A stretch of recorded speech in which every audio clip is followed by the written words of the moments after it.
I want you to explain your memories or what exactly is a 78 or what we're dealing with when we talk about a 78 now.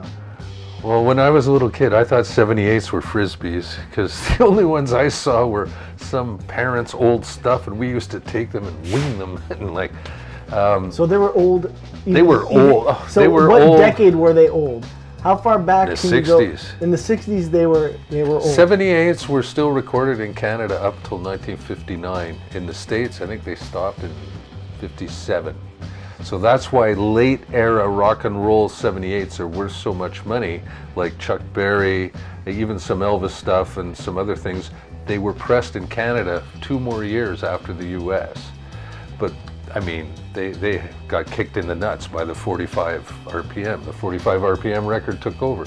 It's the heart and soul of rock and roll, right? They must have been cheaper too. I can imagine jukeboxes were a lot later. Well, yeah, no kidding, eh?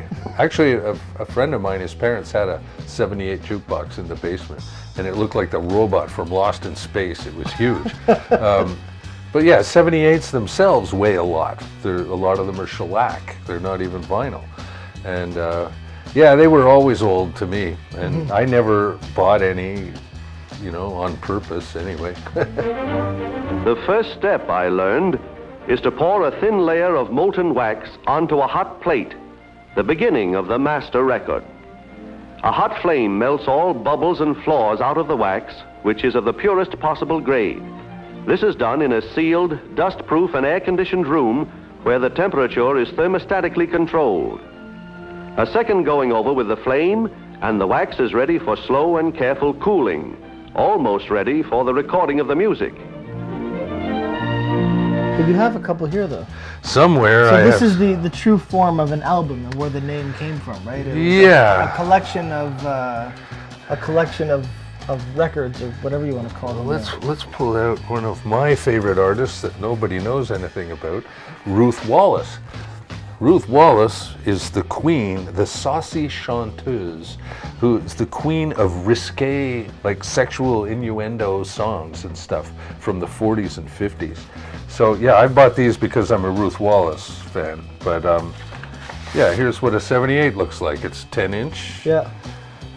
They play really fast, they sound really horrible, and there's only one song on each side. That's the way they were. They were singles. Yeah. They were singles they were unless always they singles. came in a book. Yeah. And the book was called an album. Yeah, well, say you wanted 6 songs, you got an album that had 3 78s in it.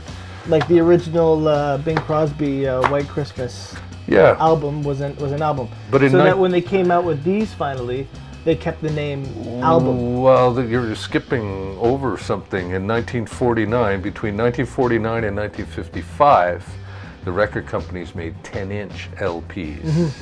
So you could get 4 songs on a side. That was the first LP. And then by 55, they were all into the 12-inch. So my friend who owned the record store on Doneganny, do you remember that place? Norm. So Norm had, right when you walked in on the left, he had a mass collection of those, but in jazz. It was all jazz. Yeah, the jazz albums, those thick ones. No, the ones you were just talking about, the 10 inches. Oh, on 78. No, they were vinyl. Oh, sorry, start that again. Yeah. So at Norm's store, just on the left as you walk in, yeah, he had 10-inch. Yeah, it was. I remember at the time stuff. I wasn't so much into it, but if I can go back in time, I would have gone back and just bought them all out. I just bought one last week. But it's over there. He sold them all to the guy on Saint Denis. Shoot. You walk in, you go down. Primitive Records. It's right next to the park. There's a park there. Or Nick? It's on Nick. Nick. Beat Nick. Nick is the guy's name. Yeah. Beat Nick Records. That's right. So I think he sold all those. Sold everything to. Because I do collect except those. for the 78s. He didn't sell any 78s. No, nobody wants them. He had a room filled with 78s. And they weigh a lot. It's too bad. It's funny they never came back, and I guess just because it's 78s would never come back. There's no reason for them to come back. They're just crude fidelity. Like, it sounds horrible. And no one's alive anymore to respect the nostalgia that they may have for them. I guess because I mean, most of us grew up in the rock and roll era. They were already ancient history, so it had nothing to do with us. And the only people that collect 78s are the people that are going after the blues and the jazz. The original blues and jazz on 78s, highly collectible. You never find them, you never see them anywhere because people bought them up already. One of the biggest guys, you ever hear of Robert Crumb, the cartoonist? The comic from the Freak Brothers comics and the Zap comics and all that. He has a collection of 78 jazz records. Like he's got 10, 15,000 of them, something like that. And the Canadian version of that would be, what was his name there, the poor Fuller? guy? The guy that passed away. The Wheel Club guy? No, the blind guitar guy, Jeff Healey. Oh, Jeff Healey. Jeff Healey. The blind guitar. Jeff Healey was a massive collector of 78s, of jazz, and some blues, but mostly jazz. So, but I don't have any of those. You never. There was a find place those. called the Wheel Club on DeCarry, just below Sherbrooke, and the guy who owned it was something Fuller. I can't remember his first name. Anyways, they did a spoof on him on CBC, and but the guy who owned the Wheel Club, I can't remember his name. It was a country western dive.